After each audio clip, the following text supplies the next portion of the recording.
ભાઈ, એક સમય એવો હતો કે જ્યારે રાજાઓ પોતાના રાજ્યમાં શું ચાલી રહ્યું છે તે જોવા માટે વેશ પલટો કરીને નીકળતા હતા અને સમગ્ર જે માહિતી છે તેનો તાગ મેળવતા હતા.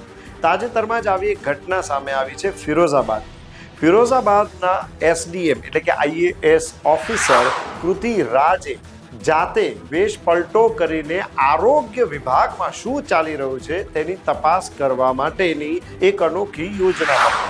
તેઓ ઘૂંઘટ કાઢીને એક આરોગ્ય કેન્દ્રમાં ગયા અને ત્યાં કઈ રીતે કામગીરી ચાલી રહી છે તેનું સમગ્ર નિરીક્ષણ કર્યું. અને જ્યારે ત્યાં આજુબાજુના લોકોને ખબર પડી કે ભાઈ એસડીએમ પોતે નિરીક્ષણ કરવા આવ્યા છે અને તે પણ આવી રીતે વેશ પલટો કરીને, તો બધાને પરસેવો છૂટી ગયો. કૃતિરાજે એમ જણાવ્યું હતું કે ઘણા વખતથી આરોગ્ય કેન્દ્રની ફરિયાદો મળી રહી હતી, માટે હું જાતે આ રીતે તપાસ કરવા આવી છું.